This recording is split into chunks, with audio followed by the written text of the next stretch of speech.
Goals reflect the things that we want out of life, but our habits reflect the person that we want to become.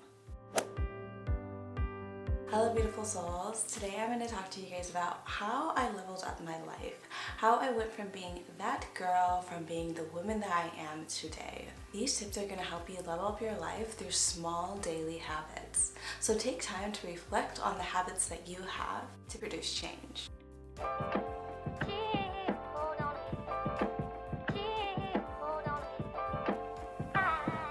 Once your goal is achieved, it no longer exists for you, but your habits, they stay with you. And this is why it is imperative to ensure that the habits that you are creating reflect the life that you want to live and reflect the person that you want to be. But because of this, habits are quite a challenge to break. It's not easy to start over.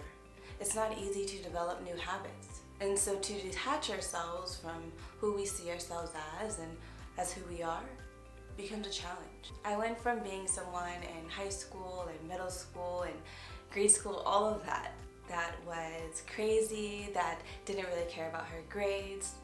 I was all of these things.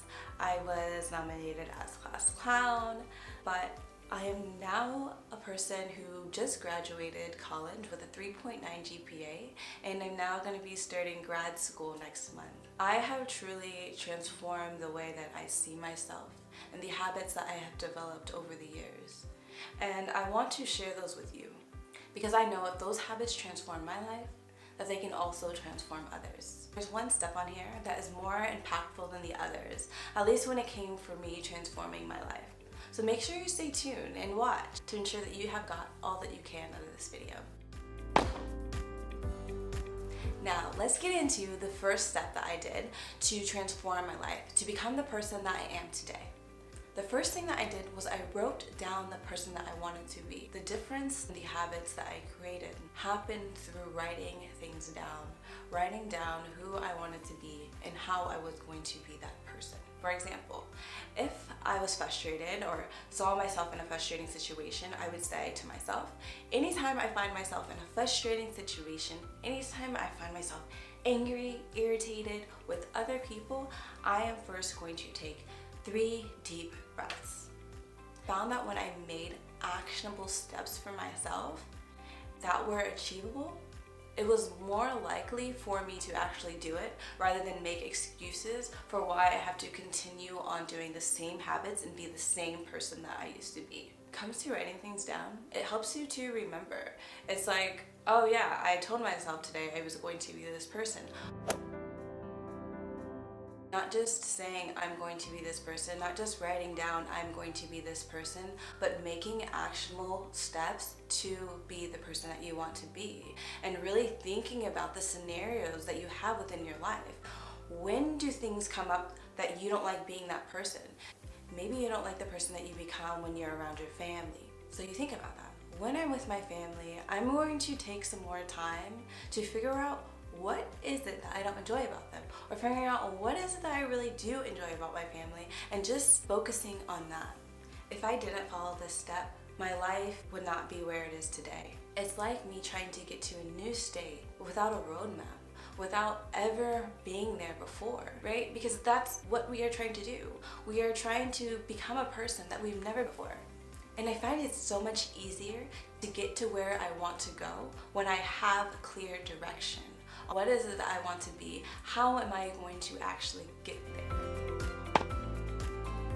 Now, after we have decided the person that we want to be, the qualities that we want to have, and how we are going to be that person, it's also important to figure out who we don't want to be. It's not always easy knowing who you want to be and how you want to be that person. So sometimes a step may be easier for other people. And I find knowing what I want to disassociate myself with helps a lot. It helps me figure out what I do want. It took me a while to figure out what I do want to do with my life, what I want to do with my career. All of these things took time. But because I took so much time with figuring out different careers, and I was a dental assistant, I was a lead teller, I was a project manager, I am now an ABA therapist, I take time to figure out what it is that I want to do. And I have done that by doing the things that I don't want to do as well, and seeing, okay, what works for me here and what doesn't work for me here. if we don't disassociate ourselves from what we don't want, we will continue to be attached to it. I stopped focusing so much on, I have to perfect this, I have to figure out exactly what I want to do right now. And I realized how much of that was a perfectionist state of mind, of I have to be perfect, I have to figure this out, I have to know what's going on. But truth is that it's a journey. Life is a journey. I don't have to have it all figured out right away. And if I did have it figured out right away, it wouldn't be a journey. In fact, we don't really have to worry about always going the right direction, because once we do start going a different direction, we stop going the wrong direction and we find a new path. Now that we have set the foundation for the person that we want to be and how we are going to be that person, and even the person that we don't want to be, we want to take things a step further. Now this next step, I didn't start implementing until after I started becoming more self-aware. And so this next step didn't start coming until about 2 years ago in my life. It's also a step that I see a lot of people overlook. And I think that it is because it comes from self-awareness. And so this next step that I really started to develop and learn was that we are humans of survival. And being that, we focus a lot on our problems. And once you start to catch on to this, just the pattern of problems in your mind, and start to become more aware of this, you can really implement this next step. And this next step is to truly just let it go. Doing this was so impactful for me because I wasn't holding on to things that were holding me down. I wasn't holding on to things that I didn't want to be. I wasn't holding on to people that I didn't want to have attachments with. I really started just being able to focus on the person that I want to be by implementing this stuff. Letting go is not something to be overlooked, something that we can really implement. And we can implement it through reframing our thoughts, seeing things in a different way. Another way we can let things go, another way that I enjoy letting things go is through meditation. That really allows me to just let things go within my mind and my body. I found the real key is to try to turn our problems into peace. That is what I had done, and that had really transformed my life. There's this saying, ships go over a calm sea. And that is so true even within my life. When I am constantly looking at problems and roadblocks within my life, it takes a lot longer for me to get to the places that I want to be. It takes a lot longer for me to become the person that I want to be. Because rather than focusing on who I want to be, I'm focusing on my problems. I'm focusing on what is stopping me from getting to where I want to go. So how do we turn our problems into peace? How does one really go about doing that? I found the key to this was finding something that was bigger than myself. Because if I can focus on something that is bigger than myself, I'm no longer worried about the weight all being on my shoulders. I am trusting that someone else got it for me too. I am trusting in the bigger and larger picture of life, that this problem isn't all that there is, that there's meaning, and that there's a bigger picture here, whether I can see it or not, that there is. And finding a new perspective on life, it truly helped me. A lot of times we look at our problems like, people are doing this to me, or I have to do this, or this is how this person treated me. And when I stopped looking at life that way, I stopped playing the victim. And I started being the person that was in power and in control of my life. I remember one time I went back home and I was actually playing the victim role. And my mom actually sat down with me and she was like, Heavenly, you cannot be in the position that you are. You cannot continue to grow because people are going to continue to challenge you. You have to maintain a good response to other people. And how do I do that? Well, I do that through peace. I do that through not playing the victim, not seeing me as I'm the one being attacked. Life is happening to me. This person is doing this to me. This is a problem because this is going wrong with me. Rather, seeing myself as the one that's in control of my life.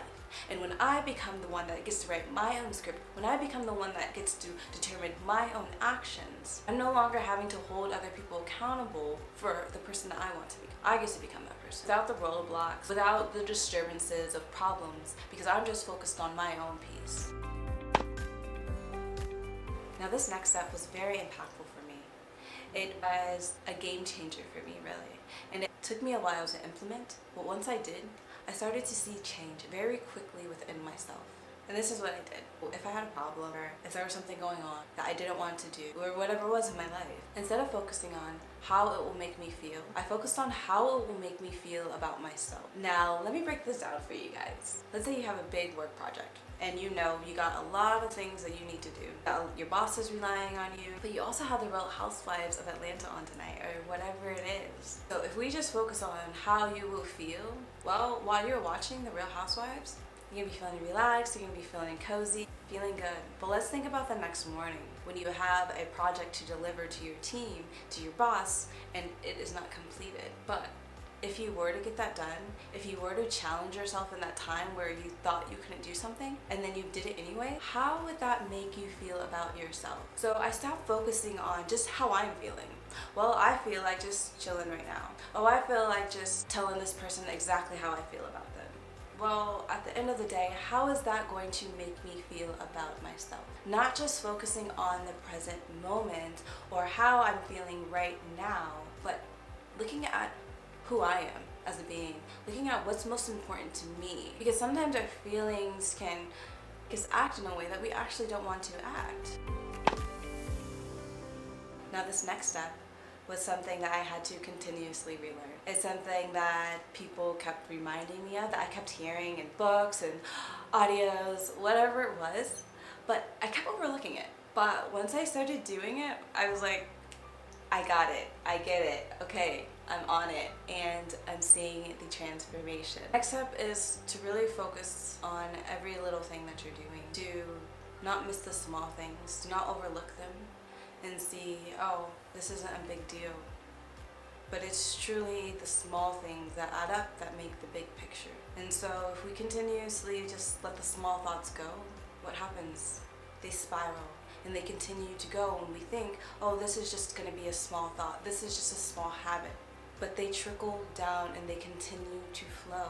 And so if we don't catch those small things, eventually they start to turn into big things. We can think of it as like what is that, when a ball of hay or whatever it is, when you see it going on the road, and it may start off as like a little small thing, you know, just collecting a little bit, but as it continues, it collects more and more and more and more and more, and we think, oh, this isn't going to be a big deal, but over time it becomes a big deal.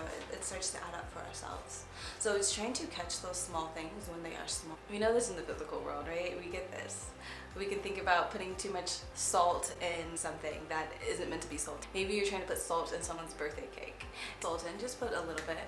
We have to realize that those little things, they do matter. There's a really great quote that I've heard again and again and again. And it's, how you do one thing is how you do everything. So you may think, I'm just gonna slack off this time. It's not just gonna be in that one thing that you're just going to slack off it. That's a habit that you start to develop. It's not just a one-time thing. And we have to realize that our behaviors, they become habits over time. And if we just continuously say, I'm just going to ignore this small little thing, it's going to become a habit over time, and it's going to be a hard thing to break. All you really have to do is focus on everything you're doing and see it as a good thing. See yourself as doing it in a great way. Don't see yourself as doing it just, I'm kind of going to do this, I'm kind of going to be into this, but not really. No, put your whole self into this. See how much you can do. And that's how I really transformed my life, because I started to realize, wow, I can actually do this work. I can actually get A's, straight A's in school. I didn't know that. But it's not until we test our limits and we start to try to do things in a great way that we realize that we are a great person. And when we start to realize that we are a great person, we start to behave in that way. So you don't really have to focus on the big things in your life, just the small things, because the small things add up. They become our habits, they become who we are. And sometimes we only focus on the big things, and that makes change and transformation so challenging and difficult for us. And we think, how can I do this? How can I really transform? But if you just focused on maybe just one behavior, one quality that you write down a day, and say, I'm just gonna focus on this every time it comes up. Little by little, I'm going to work on it. You'll see progress. But if you are trying to find big transformation and only taking the big steps, you're gonna get burnt out on the way. No one jumps to the finish line, hops the whole way. It's tiring. But if you say, I'm gonna take one step at a time, instead of I'm just gonna jump my way to the finish line, jump my way, and get there, it's gonna be kind of hard. But if you just say, hey, every day, I'm just gonna take these little steps, and I'm just going to make sure that this little step that I take, that I make this step in the best direction that I possibly can. And I'm gonna put my whole self into this step. Focus on the small things. The small things lead to big change.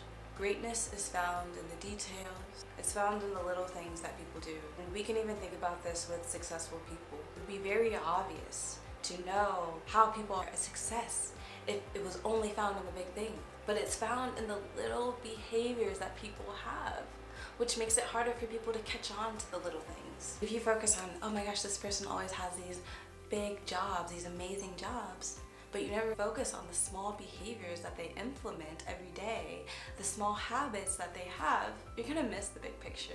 You're gonna miss the details, and you're gonna be like, man, why isn't my life looking like theirs? It's in the details. I hope this video helps you to transform your life and level up and be the person that you are meant to become. If you need any coaching, guidance, or support in this area, feel free to contact me. My website is unfoldingdmv.com. I will see you there. Bye-bye.